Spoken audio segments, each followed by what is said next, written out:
Hello, this is our second video for English Composition 1. Again, my name is Ashley Summerall Ferguson, and you may call me Miss Ferguson. Some students have even endearingly called me Miss Fergie, so I answer to both of those names.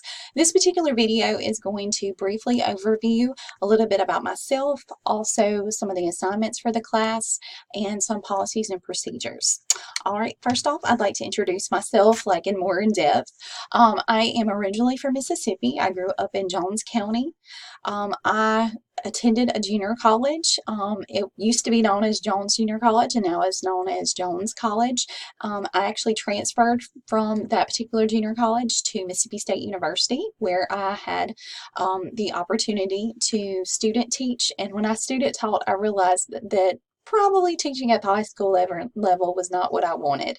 So I finished up my degree and then went back to graduate school and finished with my pretty much my English literature degree. While I was in graduate school, I was lucky enough to be a teaching assistant, which at that level you don't assist, you actually teach. So I was a 21-year-old teaching 18 and 19-year-olds. So that kind of made me mature pretty quickly. After graduating from Mississippi State, I was very lucky to be able to teach at several community colleges. I taught first at East Mississippi Community College right out of Mayhew. They have a branch that's really close to Mississippi State, and I had a wonderful experience there and fell in love with the community college system. I later taught at Meridian Community College, drove 2 nights a week to teach there and enjoyed teaching again in that particular environment. After I finished with those 2 adjunct positions, I moved to Jackson, Mississippi, and I taught at Hines Community College for a year.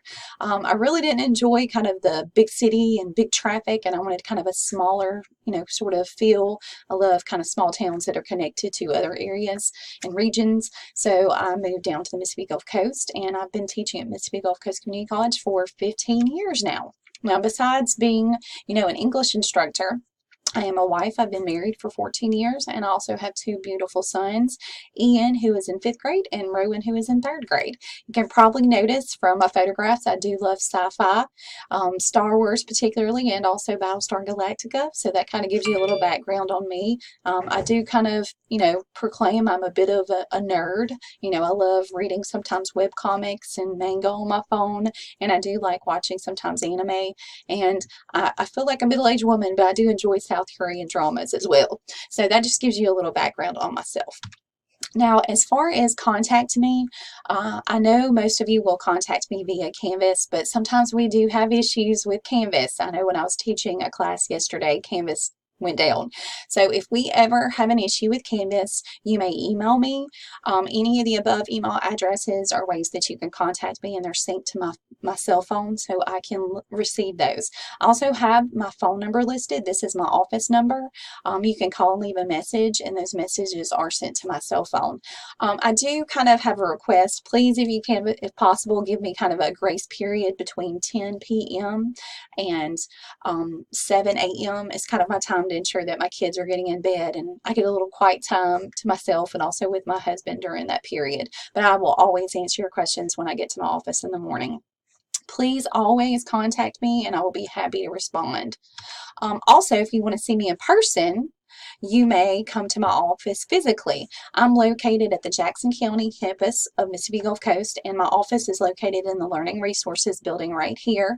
It is room L132, and it's on the bottom floor.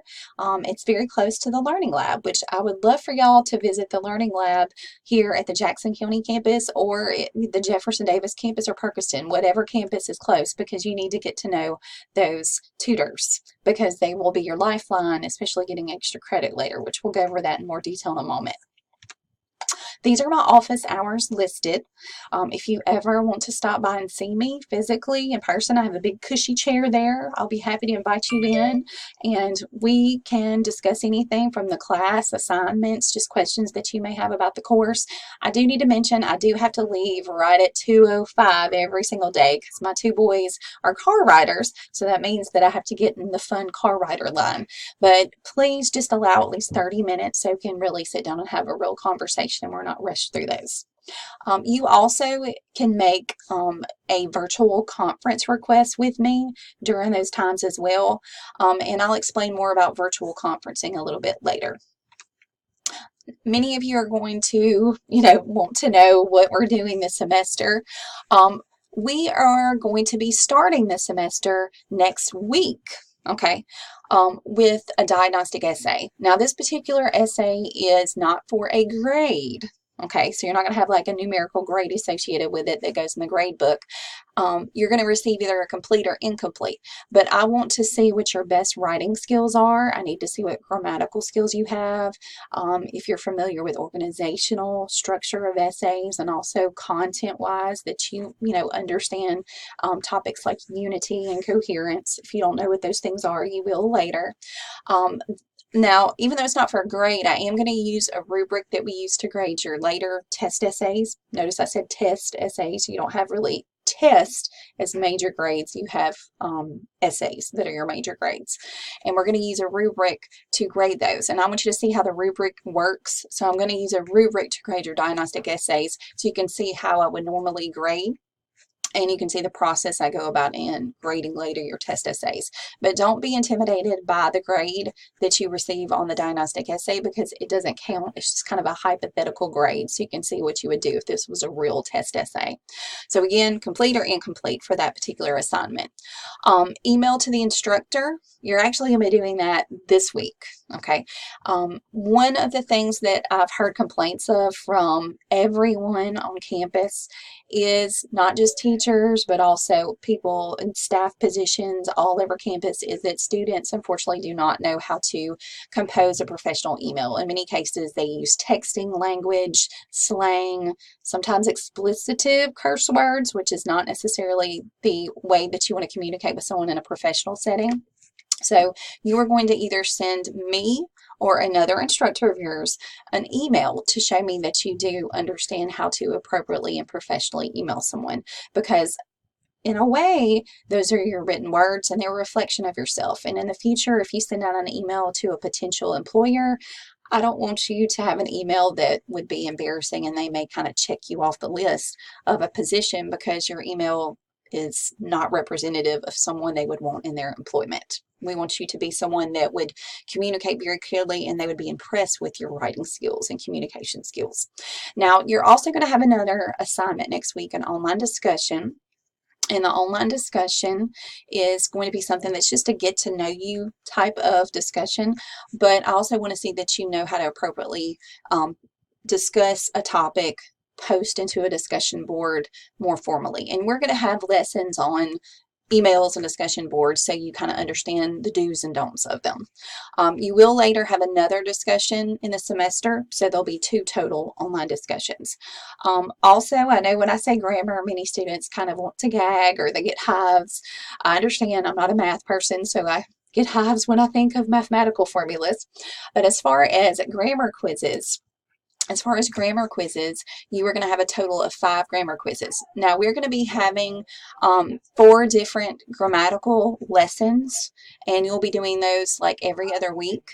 And then you will have 4 quizzes that focus on parts of speech, okay? Sentence types, comma splices, run-ons, fragments, subject-verb agreements, okay? Now, the 5th quiz is actually a comprehensive quiz of all those previous topics. You will have 3 attempts at those quizzes, and the highest grade will go in the grade book. And I do give you tons of handouts and packets. I would highly encourage you to have those either printed or on your tablet or smartphone open while you take the quiz, because they will benefit you in doing better on those grammar quizzes.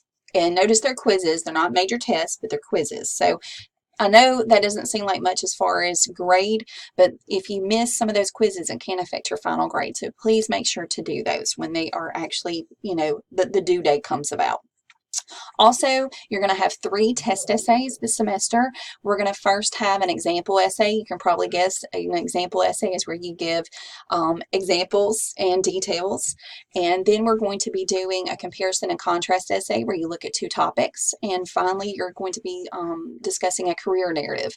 All 3 of those test essays are going to have to do with potentially degree programs, your future career. One of the things we really want to see as far far as you as students, you're actually doing assignments that matter to your lives. Most of you are in these classes so you can move on to the professional world, and we want to ensure that you kind of have a plan and what you want to do as far as with your academic plan, later with your career plan, that you're looking forward. And if you don't know what you want to do degree-wise or also with your profession, hopefully these assignments will kind of help you understand maybe what routes you want to go, but also they can exclude routes if you research about a particular degree or career and you quickly see you're not meant for that particular profession. So I'm hoping that these will be more meaningful assignments to yourself. We will have several professional writing assignments. You will first create a cover letter, and that cover letter will introduce later a resume. And you'll notice after that we are talking about a visual resume. A visual resume is actually a slideshow version of your resume, condensed, more bulleted information of your educational background, your professional background, also a little more personalized in who you are as an individual.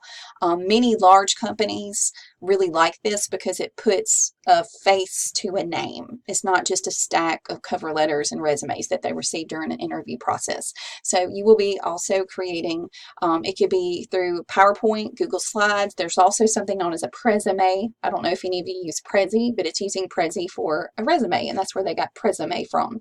So again, I'm hoping these assignments will be worthwhile for you in maybe currently finding a job or maybe in the future you're job seeking.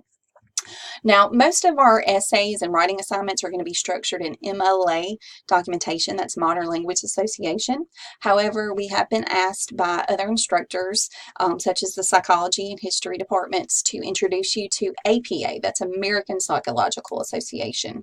And that's just another research style of writing. The APA abstract is not a long assignment. It includes a title page, a small summary called an abstract, and then a reference page, similar to a works cited page. So you'll be introduced to APA this semester.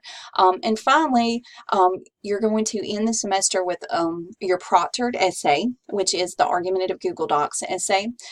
In many ways, I think a lot of the assignments from earlier in the semester are going to build upon this. So you're going to have a lot of the research completed for this particular essay. It is going to deal with the topic of a particular degree program or a particular profession, and you're going to be arguing why you feel someone else should go into this degree or into this particular profession. So again, a lot of that research is already going to be done, so you'll just have a little bit more research to add on to that. And you will have sources actually quoted or paraphrased and a works cited page for that particular assignment.